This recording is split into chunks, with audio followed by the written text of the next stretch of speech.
The people who have registered, the people who have registered today, just so you know who's in the room, represent 26 countries, and you come from academia, prison services, NGOs, foundations, Europris, ministries of education, ministries of justice, OECD and Amnesty education departments, local councils, national education boards, a non-profit communications research organization, the European Commission, and the Council of Europe. Some of you may not have known COPE before this event. So COPE is an EU-funded network of organizations and individuals working to prevent and respond to violations of the rights of children who are impacted by a parent's imprisonment. We have 140 members and affiliates spanning 40 countries. Children with a parent in prison are very often invisible still, and they don't get the supports they're entitled to. Many people involved in the COPE network are there because they themselves experienced parental imprisonment, or they have seen firsthand the impact on children. They've identified gaps and they have stepped up to support children and families. COPE takes a systems-based approach. That means we work to engage all systems which children directly or indirectly encounter when a parent is arrested, sentenced, imprisoned, and reintegrated, so that the systems are able to meet children's needs rather than expecting children to adapt to inadequate systems. We work to ensure that all children impacted by parental imprisonment receive support, not those who are already reached by NGOs or those, for example, who go to visit a parent in prison. What we want to do is improve systems to ensure that support reaches children whose rights may not be respected and whose needs are not met. And today's webinar is about collaboration between two pieces of that puzzle, schools and prisons. Schools play a particularly important role in ensuring that support reaches all children. Children are in school all day. It makes absolute sense. Polly Wright and Sarah Beresford, who are both individual COPE members, have a wealth of experience in working both in schools and prisons to improve support for children. They are both former teachers. They recently completed a scoping project for the Welsh Government for a national model to improve well-being and educational outcomes for children in Wales with a parent in prison. Sarah and Polly are joined today by Savannah, whose father was in prison. We will use Savannah's first name during the webinar, but please do not use her name on social media. So, for example, you can tweet, "Great to hear from a young person," but not "Great input from Savannah." Savannah is supported by a specialist organisation where she lives. Please do not take photos or screenshots. The recording, excluding those parts where Savannah is speaking or recognisable, will be posted on the website later. You will also receive copies of the slides after the webinar, as well as links to further information and resources. There will also be a note of what Savannah says, so you don't need to take notes if you don't want to. You can post questions and comments in the chat during the event. We most likely won't have time to deal with them during the webinar, maybe some, but certainly not all. And we will address questions in follow-up communications if they haven't been dealt with. The event is free to attend, as you've seen. However, like many child rights NGOs, funding is an issue, and we would welcome donations to allow us to continue this work. COPE is funded by the EU SERVE programme, and there are EU SERVE programme representatives here today. If you are in the EU and you have a project proposal in this area, you can check if you could make an application under the SERVE programme. Paula has just put a link in the chat. With regard to child safeguarding, you know we're going to hear from a young person who has been impacted by parental imprisonment, and there are other young people in the room. Please be mindful that we are discussing sensitive topics.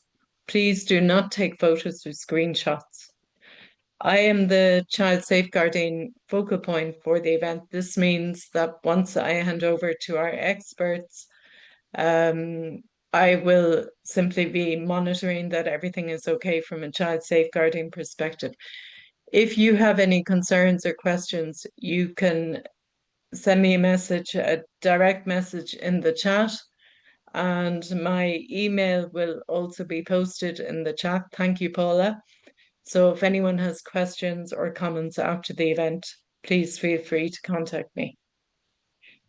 Please keep your microphones off during the event. I hope the webinar is useful to you. Do send us feedback afterwards. Paula will launch a screenshot to ensure that about consent to the recording and your photos. So if everyone could take the time to answer that. Enjoy the webinar. I will hand over to our two experts, Polly and Sarah, and then the young person will join us later. Thank you. Over to you. Thanks so much, Margaret. Just before starting, Paula, there's a backdoor message to, I think some people can't get in because it's saying it's at capacity, but I'll let you handle that. I'll work on it.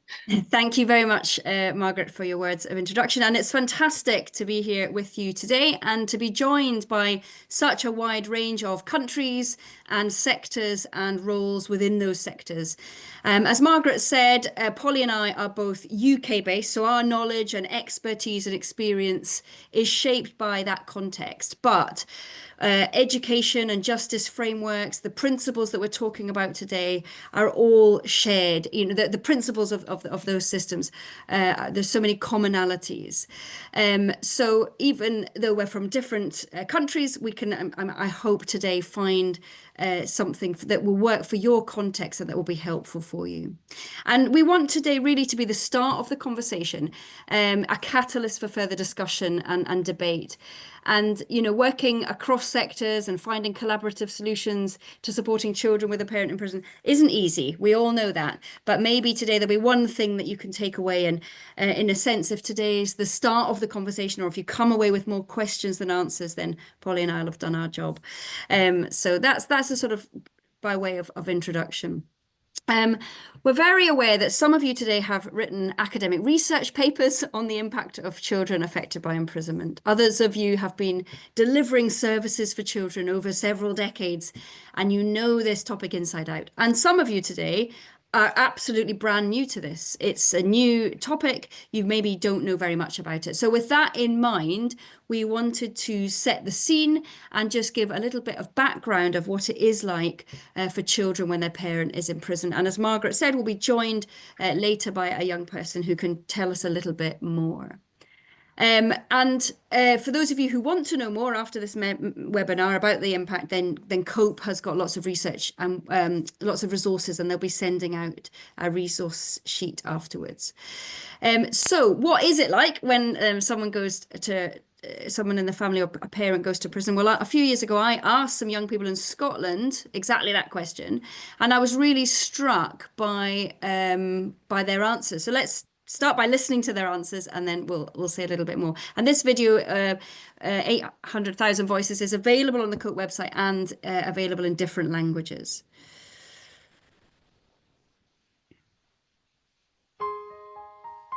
I miss her. I'm glad he's away. I want to see him.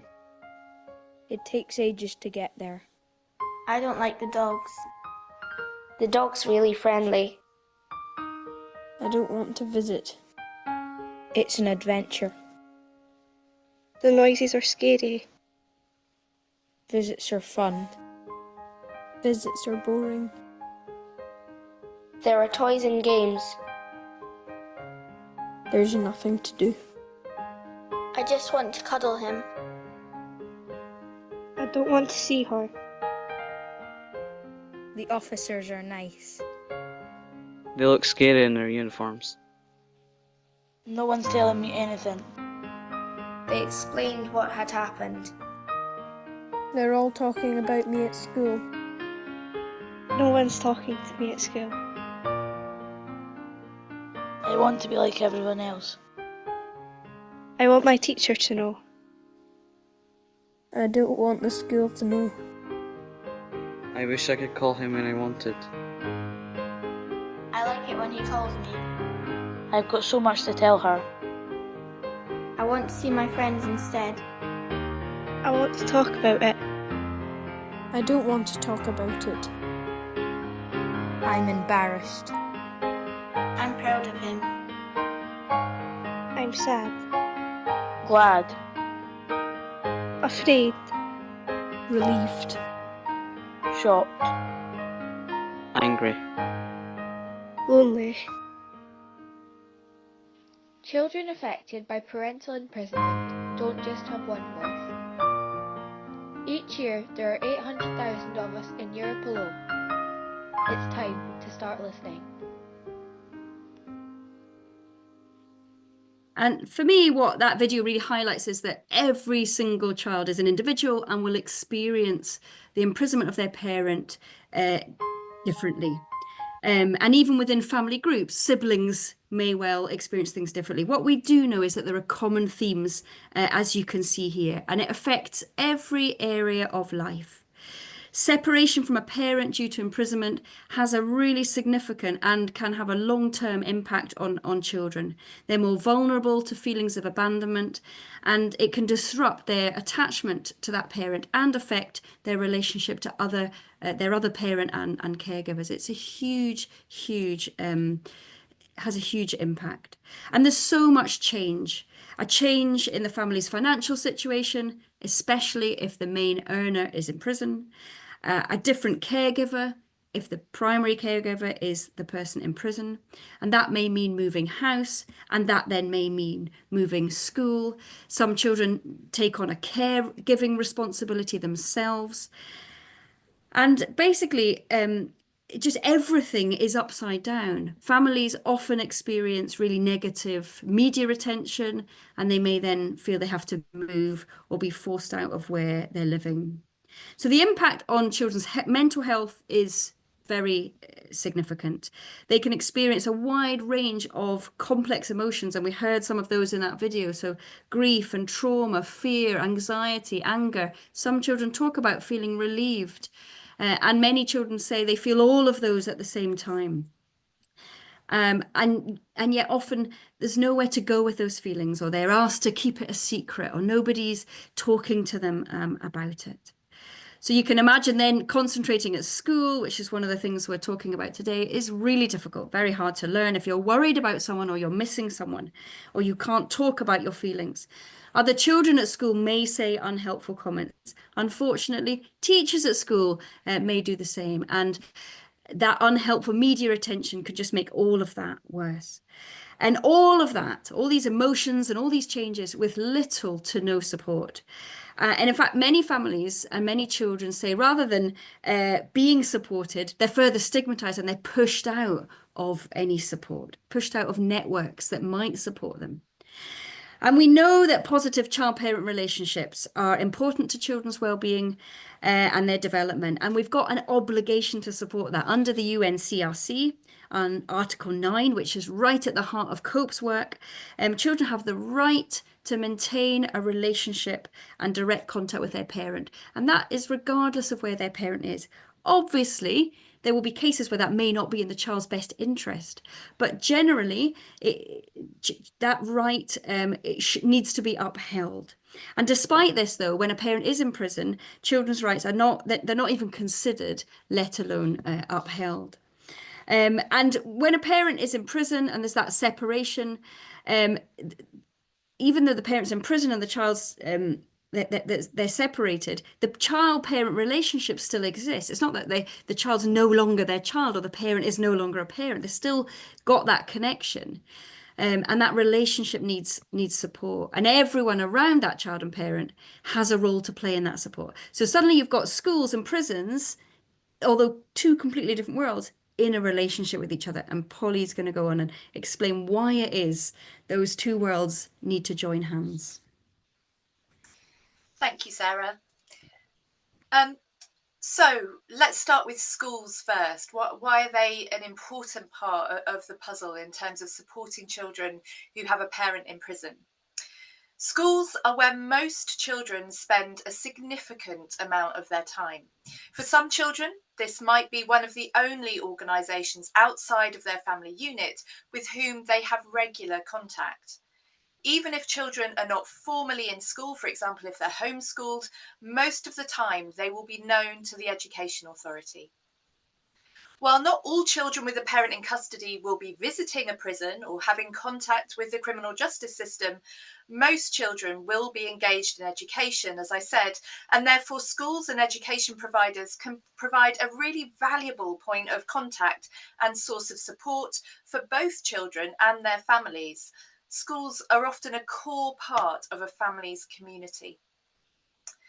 Schools, as services, do not carry the stigma that criminal justice services or prisons or targeted services for families affected by imprisonment might carry.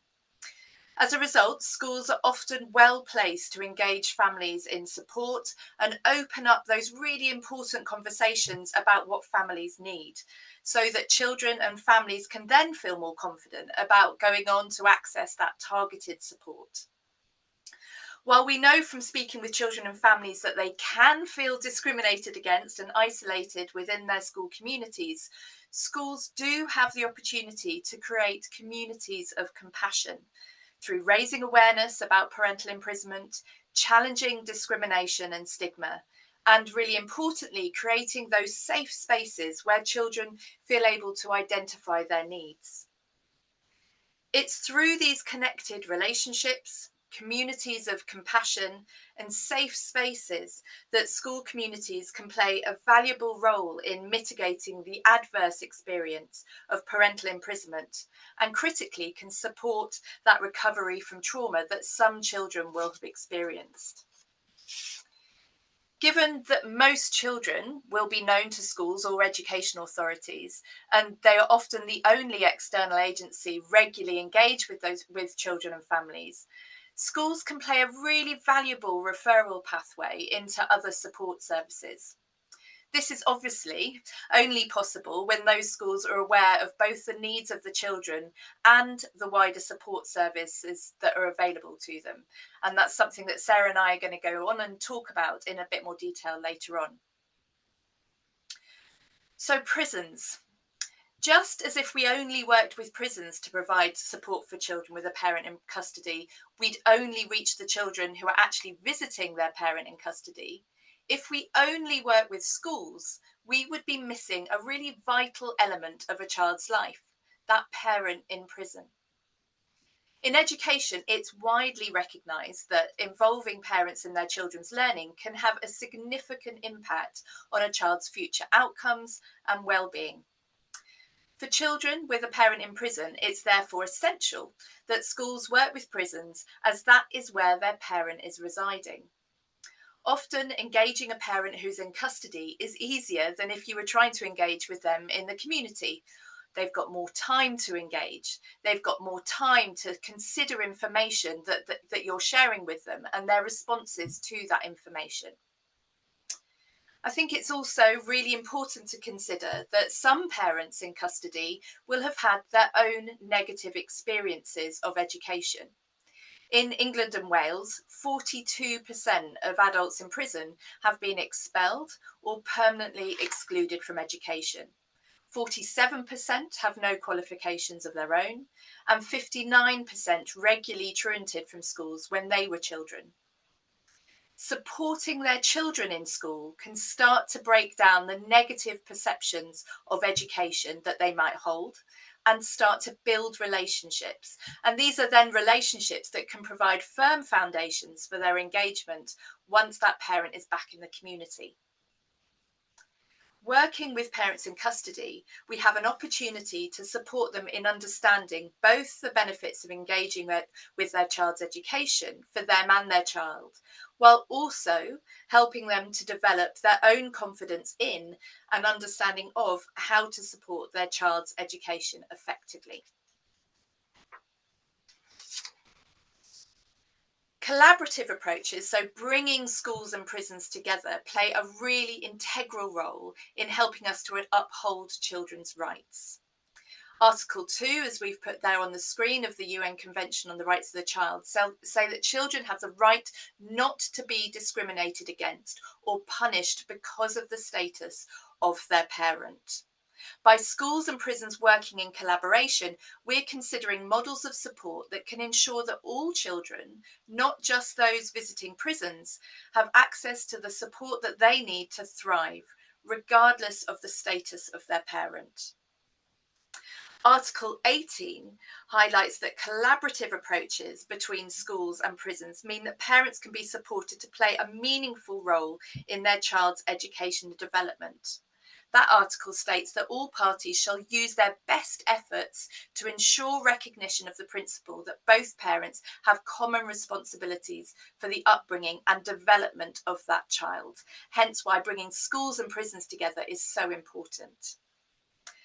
And finally, as the Council of Europe recommendation states, connecting people and agencies is key to ensuring that children with a parent in prison are supported and looked after. In this webinar, we're going to encourage you to consider 4 elements of a whole systems approach to support that collaborative working: culture, structure, practice, and review. And if we think about each element that I've identified there as pieces of a jigsaw puzzle, the whole picture can't be created without all of those 4 pieces in place. As we go through the webinar, we're going to introduce you to practical ways of developing each element of the puzzle. And you'll also get, following today's webinar, a resource sheet, which will break down different links to different resources under each of those 4 headings. So hopefully that will help you within your organisations to think about developing each of these 4 areas. So I'm going to give a very brief overview about what we mean of culture, structure, practice and review. And then Sarah and I will move on to giving you more detailed examples about how you can develop those 4 areas. So the first piece of the puzzle is culture. Collaborative approaches are most effective when you can create a shared set of values or an ethos that exists across your partnership, so across schools and prisons. It's this culture that challenges discrimination on both sides of the prison wall, raises awareness about the need to support children affected by parental imprisonment, and really importantly, champions their rights. The second piece of the jigsaw puzzle is structure. And it's very difficult to establish the structure without that culture that recognises the rights of children affected by imprisonment and the need to provide them with support. Structure refers to the infrastructures that enable that cross-sectoral working, such as the policies that are developed in collaboration and joint commissioning models that support partnership work rather than encourage siloed working. We found in our work in England and Wales, for example, that policies about maintaining family ties when a parent is in prison tend to sit within the criminal justice sector rather than education, social care, or social services. As a result, the agenda for these policies tends to focus on outcomes for the parent in custody rather than for the child in the community. For example, reducing reoffending of that parent in custody. And as a result, they don't support collaborative approaches very effectively. The third piece of the puzzle is practice. This tends to be where we focus our attention when we're developing new initiatives. However, if we only focus on those initiatives, on that practice, without considering the culture in which that practice is being delivered, or the structures that enable that practice to be maintained, practice tends to be less effective and rarely sustained. What we want is practice to be embedded into ways that you're working. Effective collaborative practice responds to the needs of all children and ensures that all children, regardless of whether they're maintaining contact with their parent in prison, receive the support that they need. And finally, a piece of the puzzle which is often forgotten and is frequently under-resourced in terms of commissioning is review. Making sure that we have systems in place that are monitoring the impact of the work we're doing on children's outcomes and enabling us to better understand what works in supporting children affected by parental imprisonment. It's only by having this final piece in place that we know that the practice, those interventions that we're delivering, are actually working. So Sarah and I are now going to work through each of those 4 pieces of the puzzle and give you some examples as to how you could develop them. Thanks, Polly. So culture really, as Polly said, underpins everything else, and yet it's so often overlooked. Schools and prisons can really work together to make sure that culture in both sectors is one that upholds the rights of children affected by parental imprisonment.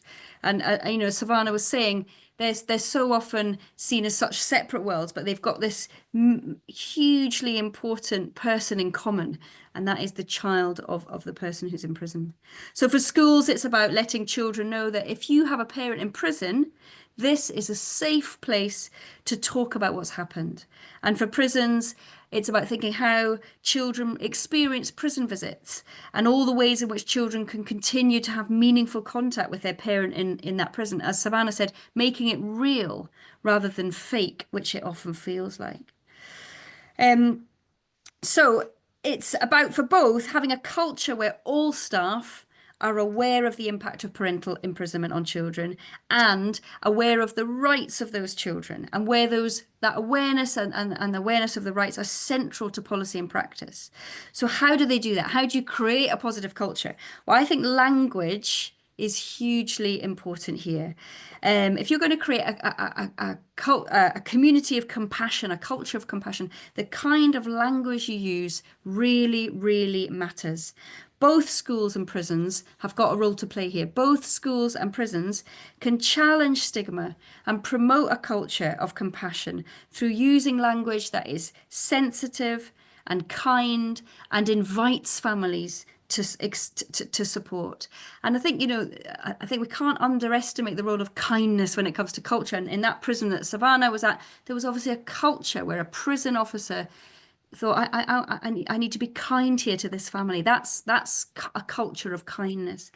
In the UK at the moment, there's a lot of conversation around this because there's a narrative that's ongoing here in the UK that says, you know, we need to support children with a parent in prison so they don't end up in prison too. That doesn't create a culture of kindness and sensitivity. It creates a culture of stigma. And families time and time again say, we don't want that. Or, as Polly said, you know, there's a focus on supporting children so that they can support the reduction of reoffending of their parent. That's not a culture of kindness and sensitivity. So the language that we use, the terminology that we use, what about a culture that wants upholding the rights of children affected by imprisonment? That could be a cultural statement and aims. Training is absolutely key. Schools and prison staff really knowing and understanding the issues. And when I say training, I mean regular ongoing training that's embedded in, not a one-off course that is ticked. You know, it's got to mean something, the training, and it's got to be a training that itself is infused with that culture of compassion and kindness. Joint training. Let's bring school staff and prison staff together. Ideally, I think with families, and people like Savannah are always excited about doing that, come with families themselves to hear together, what can we do to support families to learn together? Doing training in the prison, getting teachers to walk through the prison so they know what it's like, so that when Savannah goes back to school on a Monday, a teacher will know she's visited the prison on a weekend, but they will know what that really felt like. Maybe hold some of those training in schools so that prison staff come out of their world, which can be a very enclosed world, and see the wider community and all the support that goes on. It's about opening each other's eyes, and training and where we do training can really help with that. Entering each other's worlds. And here I would say NGOs, organisations that specialise in support for families affected by imprisonment, and I know there are many on the call today from across the COPE network, absolutely crucial role. Why? Because those NGOs speak both languages. They can speak the language of prison, and they can speak the language of education, and they can create the language of compassion that we all need to learn. Developing a charter for children affected by imprisonment. Ideally, again, co-developed with children themselves. Let's start by asking children, what do you want to be in that charter? And schools and prisons can have a charter. In this prison, in this school, we believe that children, and then listing what that charter is, have the right to be heard and understood, have the right to ask for support and receive support. But charters cannot sit on someone's desk or on a shelf. They've got to be visible. We need to let people know as they come into a prison, this is a prison where we care about children. And this is a school where we know and understand that sometimes people experience the imprisonment of a family member. So let people know and put it on websites so that staff know about it, families know about it. And there are some really good examples of that here in the UK, where you've got posters displayed in children's centres. So children's centres are for anybody to walk into. But there in a children's centre in Bristol now are posters that if you have someone in the family who's been to prison, here's where you ask for help. And examples like that in doctors' surgeries and anywhere that all families are, and schools is one of those places, let's have that information. Schools and prisons can coordinate joint awareness raising campaigns. So in the UK, there's a week called Prisons Week, and that's led by faith groups, so by churches and different faith groups, focusing on the needs of families and prisoners. This could be extended to schools and prisons so that both sectors are included. So that maybe if there's a focus on healthy eating, there could be something in schools and in the prison as well, so that it's the education's going on across both. And it's including the whole family, including the parent who's in prison. And having a champions model, where maybe a certain person in each school and prison is a lead for this topic. So all staff might receive basic training on issues to do with imprisonment, but the champions might receive more in-depth training. And it's the champion's job to make sure that the culture is one of compassion. Are we using the right language? Are we telling families that we have this compassion and understanding for them? Are we communicating that? So I think it's about being creative and finding ways in which schools and prisons together can keep coming back to that question of culture. Is this a culture where families know that they are welcome and that can receive support? Is this a culture where if you're a parent and you're in prison, we know that you can still be a parent? I'm going to hand over to Polly for structure. Thanks, Sarah. And I'll just emphasise again that some of the examples that Sarah just shared there'll be links to those examples. So examples of charters, examples of principles, they're all there in the resource sheet that will follow today's webinar. So I'm going to talk a little bit about structure now, and this structure is very difficult to establish unless those cultures of kindness and compassion are in place. So these two really go hand in hand. One of the ways in which I've seen collaborative structures really effectively developed is via cross-sectoral steering groups that bring various different agencies together to develop local strategies or frameworks for supporting children affected by parental imprisonment. In the UK, these tend to be local authority wide, and I've chaired a number of them within local authorities, and they've incorporated colleagues from health, from social care, from early intervention teams, from education safeguarding, from schools, police, probation, prisons. So not just schools and prisons, but all of the agencies that might exist within and around a child and family in the community, as well as the NGOs that are there to support those children and families. I think one of the things I've learnt from chairing these groups is it's really important to think about who the right people are to sit on that group. I've found that having senior policy leads who can influence, who have the power to influence local policy is really important, while also having input from those individuals, those practitioners who have first-hand experience of supporting children and families. I think having clear terms of reference for the group that are developed by the group and signed up to by all members, both schools and prisons, is also important to ensure that progress is maintained and that those steering groups don't just simply become talking shops where there's no momentum and change isn't achieved. Instead, what needs to happen is that you need to develop shared, clear priorities with smart outcomes so that you're very clear about what you're hoping to see changed, and associated action plans that are reviewed on an annual basis and that identify who is responsible for taking which actions forward.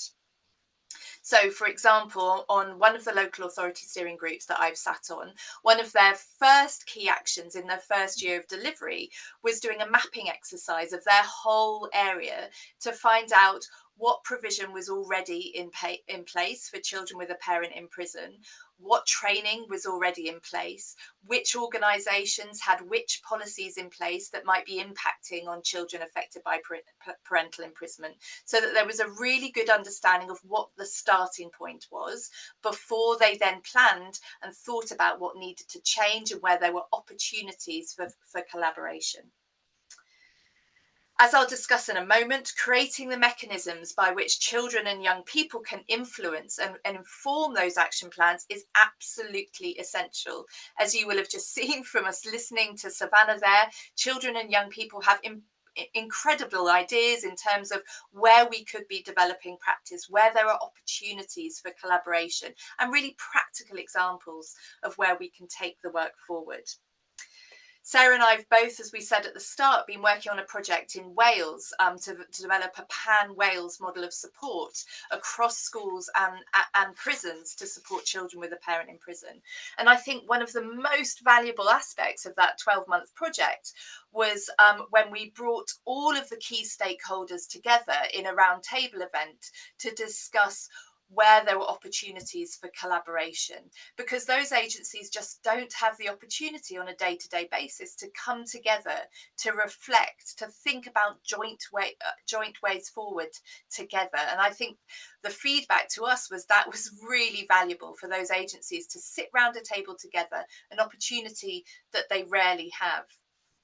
One of the other really important learning points I think we took from that event was that we were really aware that we could have spent the whole event talking about the challenges associated with this work. There are lots of barriers to multi-agency working, but that's not a helpful way of focusing your discussions. Instead, what we did right at the top of the event was say, yes, we know that there are challenges. These are what the challenges are, but actually let's think about solutions. Let's frame our discussions around a strengths-based, solution-focused approach that helps us to move forward rather than get stuck on the bits that are really difficult.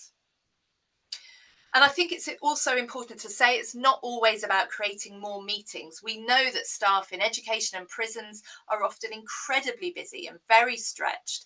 What we need to be doing is considering what strategy or steering or policy groups already exist within your organisations, whether you're a school or a prison, and thinking about which of those groups colleagues from cross-sectoral organisations might be able to be invited to.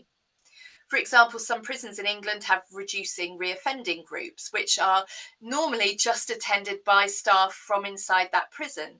But some prisons have started to invite colleagues from schools, from community-based agencies to attend. And similarly, are there local authority boards like education safeguarding boards, where you could invite colleagues from the criminal justice sector to attend? Much of the support for children affected by imprisonment in England and Wales is commissioned by the prison service, and as a result, encourage a prison-centric model of support for children with a parent in prison. In order to support cross-sectoral working, we need to be considering commissioning models that encourage prisons and schools to work more effectively together. And Sarah, you had an example just from the last week, didn't you, of a funding stream that had really encouraged that collaborative approach? Yeah, so there's a project in Scotland that's got funding from the UN through the UNCRC. And so what that's done is it's placed child's rights right at the centre of the project. So it's sitting right across every sector, education, health, justice, they're social care, they're all there, but the funder is children's rights, and it's really meant that the project is infused through children's rights. It's not sitting under justice, and it's changed the whole language and feel of the project. It's great. Brilliant.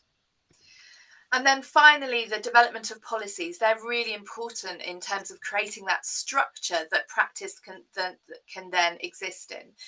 So the development of policies across both schools and prisons that recognise the impact of parental imprisonment on children is essential, as is reviewing existing policies in both of those agencies to ensure that they support children's rights to be upheld when their parent is in custody. For example, school attendance policies that enable visits to be an authorised absence for children with a parent in prison, and prison visiting regimes that take into account children's needs to engage in education and extracurricular activities.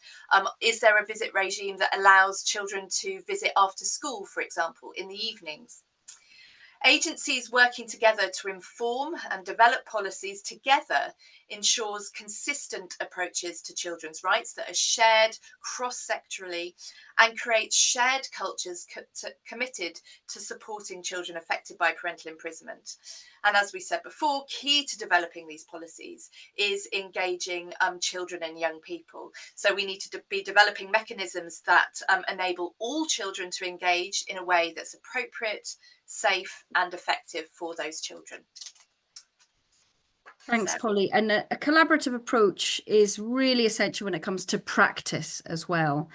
And it's about having that wider picture. So for schools, understanding that the support needs that a child with a parent in prison may have, it's really important to recognise that, and to recognise that the parent in prison can still have a positive and important relationship with their child.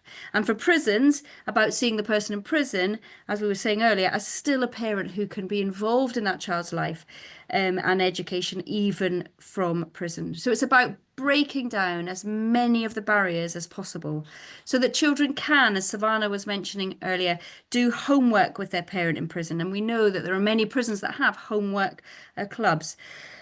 Enabling imprisoned parents to attend parents' evenings. That might be face-to-face. Polly mentioned that we've been doing some work with the Welsh Government, and there's a fantastic example of bringing through Invisible Walls Wales, bringing teachers and parents into prison to have a whole family parents evening and have food and conversation together, online or on the telephone. I mean, I would say with when it comes to practice, what's really important is that collaborative initiatives are sustainable. So, and they're embedded in. I think sometimes there's a tendency to focus on big events that look great, but maybe only are open to a very small percentage of parents in prison, and then a very small number of children. And so how can schools and prisons think more creatively? Because as helpful as those big initiatives are, how can we make sure that every parent in prison is able to attend a parents' evening online or on the phone, that every child with a parent in prison where it is right for that child can have that experience of meeting connected to their education. So rather than a small percentage attending huge big events, how can we make sure that we have a culture of practice that enables all people to be involved, to have that connection? So it's sustainable, it's deliverable, it's embedded down into the culture, and it's not all focused on big events that maybe aren't sustainable. Maybe you can only run one or two a year. With good collaboration, There'll be opportunities for education providers in prison to liaise with schools so that children and parents can learn together. That's really important. And as Polly highlighted earlier, many parents in prison have themselves had a negative experience of education. So that's another way of enabling that parent to rediscover their own education. But learning with their child, really, really, really key, because it's again, coming back to Savannah's point, it's real and it's something that they can embark on and together. And if teachers really understand the impact on children, they're going to be more confident in speaking to those children sensitively and more confident in saying, should we send that to dad or to mum in prison? Would you like them to see a copy of your school report or your achievement award or the certificate? Or maybe there's a concern about a child and actually it would be helpful to have a conversation with the parent in prison as well. And so again, training underpinning practice. Working together, prisons and schools can develop robust safeguarding policies, exploring together how to keep children safe. And that is absolutely key to everything that we've talked about today. What does a prison officer do if they notice a child on a visit who seems very unhappy or who may not be safe? How does a teacher arrange a meeting with the whole family, including the parent in prison, if that is something that will support the child's mental health? And again, having that collaboration to come together to look at these, to form those policies together can be really helpful. So it's about thinking creatively and beyond the sector that we find ourselves in. At the moment, there's a theatre performance touring around the United Kingdom. It was some of Savannah's friends who inspired it. They're part of the support group that Savannah goes to, and it's about the impact of imprisonment on children. It's touring in the community, and teachers have seen it, and it's been to some prisons, and prison staff have seen it. But let's have these initiatives, joint initiatives. Let's bring prison staff and school staff together to experience. So taking people out of their sector and bringing people together.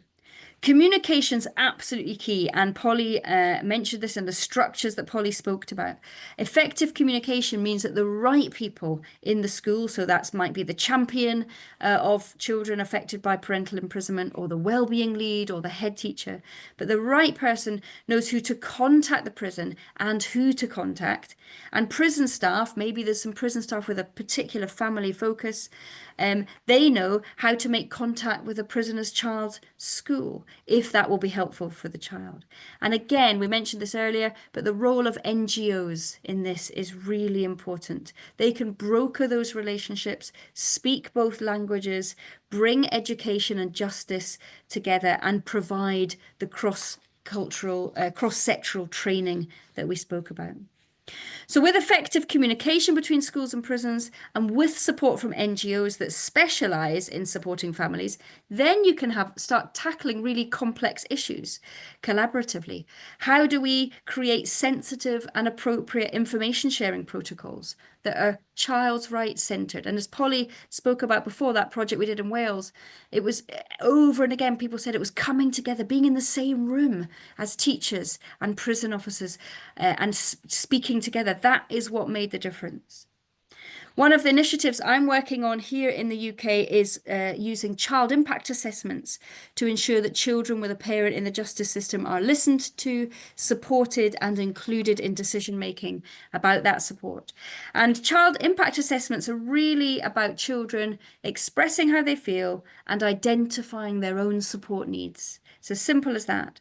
And there's so many examples of teachers using the child impact assessment with children. It's really practical. It guides professionals through a conversation, and it leads to action.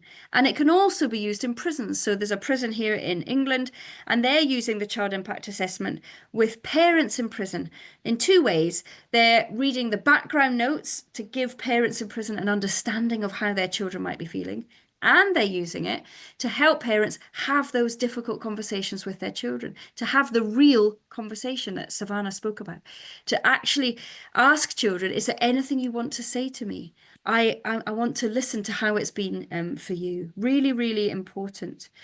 And so school staff using the child impact assessment with children, and prison staff using the child impact assessment with parents in prison. What I'd like to do is bring those groups together on a joint training around this, because I think that's really, really important, that we have those opportunities to come into the room and talk together about how that resource can be used in different ways with children as you would with parents, but using the same resource. Really exciting. And then examples of practice arising out of the use of child impact assessment is now that it's informing policy. So that's when it gets really exciting, that your practice starts informing your policy. So here in Liverpool, some of Savannah's friends started talking about how stressful it is when mum or dad comes out of prison. The release of a parent's really difficult. And that came out through child impact assessments. They were finding it really stressful and really difficult. And what we've done then is got children together, and they were saying things like, we don't even know what a probation officer is. And that's the person in England and Wales who's responsible for a parent's rehabilitation and has a key role to play in their release. So what we've done with a group of young people, we've got together probation staff and young people and created leaflets, one for children explaining in very easy language what probation staff do, and one for probation staff explaining what they can do to ease children's anxiety. So they might not be working with children, but their decisions will be impacting children. And again, that's not schools and prisons, but it's an example of where your practice can start to inform your policy if you've got a child's rights approach at the centre, and really, really important. And as Polly has said, we're going to circulate resources afterwards so that you've got some more ideas and concrete, a starting place of where to go. If something today sparked an idea, then we'll give you that resource sheet. Polly. Brilliant. Thanks, Sarah. And again, Sarah's just demonstrated how thinking about each of those 4 aspects of the jigsaw puzzle is so important. And despite us going through the piece of the jigsaw puzzle in this order, they can actually be added to the puzzle in various different orders. And we're talking about review as the final piece. Actually, if we were going to undertake effective review, we need to be thinking about what we're going to monitor, what we're trying to change right at the start. So there's an argument to say we should have really started with review as the first piece of the jigsaw puzzle. What is it we're trying to see changed for the children with a parent in custody? One of the things that is really clear in the research about children affected by parental imprisonment is the lack of evidence about the impact of support for children affected by parental imprisonment. While there's a huge wealth of evidence about how parental imprisonment can impact on children and young people, so if you go back to that slide that Sarah went through with all the arrows and the impact of imprisonment right at the start, there's a huge amount of research and evidence that tells us that is the impact of imprisonment for children and young people. What we know less about is what works in terms of providing them with support. So part of getting the review piece of the puzzle right is working together to establish what it is you are going to measure, what it is you'd like to see changed for children with a parent in prison as a result of your collaboration.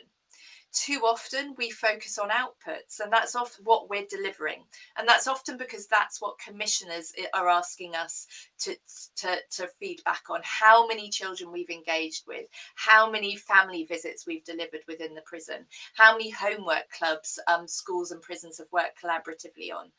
Actually, what we want to be evidencing is the change that those family visits have created for those children and young people who've attended them. What difference has your collaboration made for the children and young people in your community? Critical to deciding what those outcomes are is providing children with the opportunity to identify what they want to see changed. What are their priorities? What do they want to see achieved for children affected by parental imprisonment? And once we've then identified those outcomes, it's about establishing the systems that enable you to gather the data you need to demonstrate that change in policy, in practice, or culture within and across organisations. Sarah and I have worked together with a number of small NGOs in England, Wales, Northern Ireland, to really look at what they're trying to demonstrate that they've achieved for children and young people. Really start to, with all of their staff, think about, well, what is it that you want to see improved or changed for children and young people that you're supporting with? And moving away from just measuring what they're delivering to measuring what they're changing for the children and young people.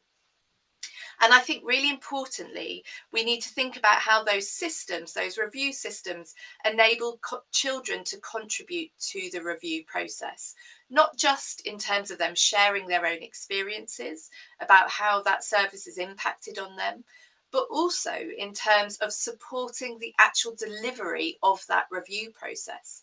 For example, how could children be involved in reviewing whether a prison visiting process is child friendly? Is there something for the inspectorate, the prison inspectorate, for example, to engage families in that, children in that inspection process, and asking children to actually look at a visit through a child's eyes and say, how does this meet the needs of children and young people?